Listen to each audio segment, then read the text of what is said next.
थे, लोग हित की बात करने वाले हैं, लेकिन भाजपा में जाने के बाद इतना चेंज कैसे हो गए, ये उनका संदर्भ था। ये आज उसका जवाब उन्होंने दिया भी। हाल ही में मणिपुर का मामला देख लीजिए, मध्य प्रदेश में पेशाब कांड देख लीजिए, उन तमाम मुद्दों में आप भी ये लिखने का या जो जिस शब्दों का चयन होता है। कल विधानसभा में जामताड़ा विधायक इरफान अंसारी का एक बयान आया है कि बाबूलाल आदिवासी हैं और आदिवासी को इतना बुद्धि कैसे।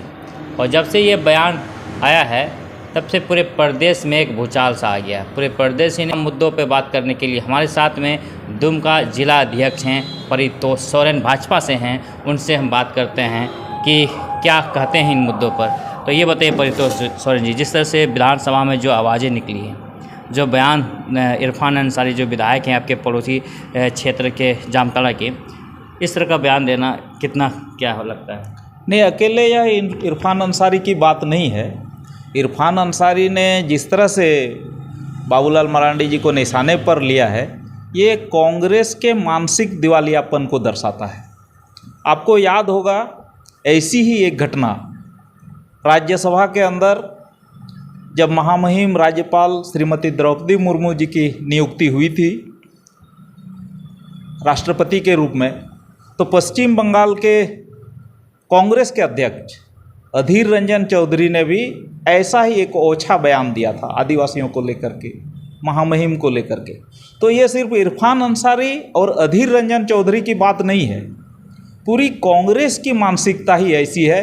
और आज 21वीं सदी में हम सब लोग जी रहे हैं और कांग्रेस अभी भी अपने सामंती सोच से बाहर नहीं निकल पाई है और आदिवासियों को सिर्फ वोट बैंक ही समझती है और सत्ता हथियाने के लिए उनका अपने तरीके से अपने सुविधानुसार आदिवासियों का उपयोग कर रही है। लेकिन आज उन्होंने विधानसभा में इसको लेकर के फिर से एक बयान दिया है कि जो हमारा जो संदर्भ था, जो बोलने का वो संदर्भ नहीं था, क्योंकि बाबूलाल की जो छवि हुआ करती थी पहले, वो छवि नहीं है। ये जो बाबूलाल लगातार ट्वीट कर रहे हैं या लगातार बयान दे रहे हैं, बाबूलाल ऐसे हो ही नहीं सकते हैं। बाबूलाल तो बहुत सीधे सपाटे थे, लोग हित की बात करने वाले हैं, लेकिन भाजपा में जाने के बाद इतना चेंज कैसे हो गए, ये उनका संदर्भ था। ये आज उसका जवाब उन्होंने दिया विधानसभा में। नहीं, देखिए, उनको अपने बचाव में तो आना ही था। उन्होंने जो गलती की है उसका हो सकता है उनको एहसास हुआ हो इरफान अंसारी जी को, और अपने बचाव के लिए इस तरह की बात कह रहे हो। लेकिन उनके आचरण से, उनका जिस तरह का हाव भाव कल था विधानसभा के अंदर, उससे कहीं से नहीं लगता है कि वो उनकी मानसिकता ठीक थी।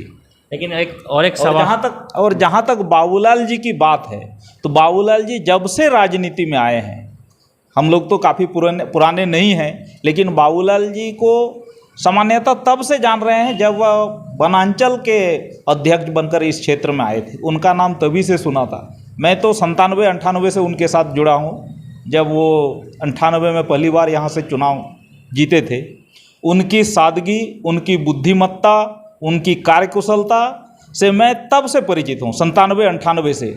और उनके मुख्यमंत्रित्व काल को भी देखा है, उनके केंद्र में जो वन और पर्यावरण विभाग के राज्य मंत्री रहे उस कार्यकाल को भी देखा है, उनके संघर्ष काल को भी देखा है, और आज भारतीय जनता पार्टी के प्रदेश के अध्यक्ष बनने के बाद भी उनका जो स्वभाव है, उनकी जो कार्य करने के तौर तरीके हैं, आज भी वैसे ही हैं, सादगी से ही। कुछ तो परिवर्तन हुआ है, लगातार देखा जाता है जिस तरह से ट्वीट पे ट्वीट करते हैं, और जो शैली लिखने का या जो जिस शब्दों का चयन होता है, ऐसा शब्दों का चयन आज तक बाबूलाल जी के द्वारा नहीं किया गया है।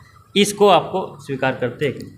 नहीं, कोई भी व्यक्ति हर दिन अपने कार्य अनुभव से, अपने क्रियाकलाप से हर दिन वो अपना तरक्की करता जाता है। हर दिन एक आदमी हर दिन काम करते हुए नए चीज़ों को सीखता जाता है। उस समय ये माध्यम नहीं था सोशल मीडिया का। जब बाबूलाल मरांडी जी मुख्यमंत्री तक बन गए थे, तब भी मुझे लगता है कि इक्का दुक्का लोग ही दुमका में मोबाइल का उपयोग करते थे, और उस समय सोशल मीडिया का इतना प्रभाव नहीं था। और आज सोशल मीडिया की दौड़ है।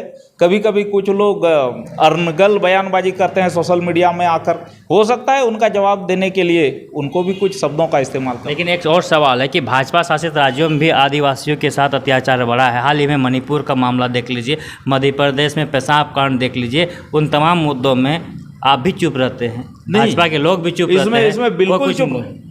देखिए, ये राजनीतिक मुद्दा बनाना एक अलग विषय है, लेकिन मैं आपको साफ सुथरे ढंग से बताना चाहूँगा कि मध्य प्रदेश की घटना जब हुई थी तो मुख्यमंत्री जी ने, वहाँ के शिवराज सिंह चौहान जी ने तुरंत जो वहाँ के दोषी थे, जो आरोपी थे, उसको पुलिस के द्वारा गिरफ्तार करवाया।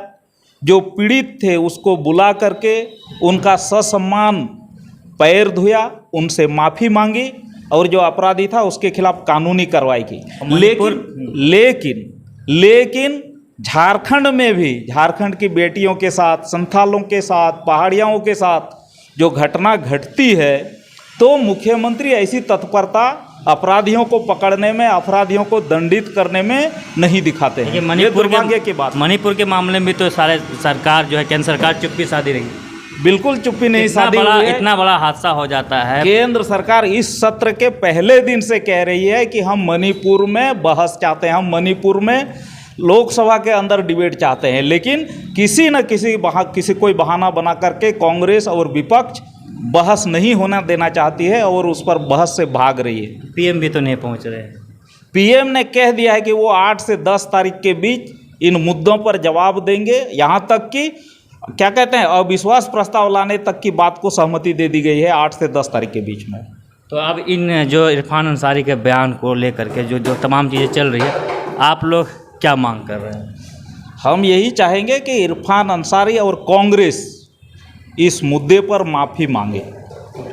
चलिए, ये थे हमारे साथ में प्रीतेश सोरेन, और कहीं ना कहीं आदिवासी समाज आहत हुए हैं विधायक इरफान अंसारी के बयान से। अब देखने वाली बात है कि कब इन मुद्दों पर कांग्रेस और इरफान अंसारी माफ़ी मांगते हैं। बने रहिए आप लोग जवान के साथ। धन्यवाद। नारी लाइफस्टाइल IDBI बैंक के बगल में जिलारो स्कूल रोड, दुमका। फैशन का है नया जमाना, नारी लाइफस्टाइल एक बार जरूर आना। जब बात बेटियों के कपड़े के कलेक्शन की हो या सजानी हो दुल्हन, तो नारी लाइफस्टाइल ही है एक मात्र सलूशन। हमारे यहाँ सभी साड़ियों के कलेक्शन के साथ दुल्हन सेट लहंगा, पार्टी लहंगा, बच्चों के लिए लहंगा, जेंट्स कुर्ती आदि मिलता है। हमारा मोबाइल नंबर है 7543070067।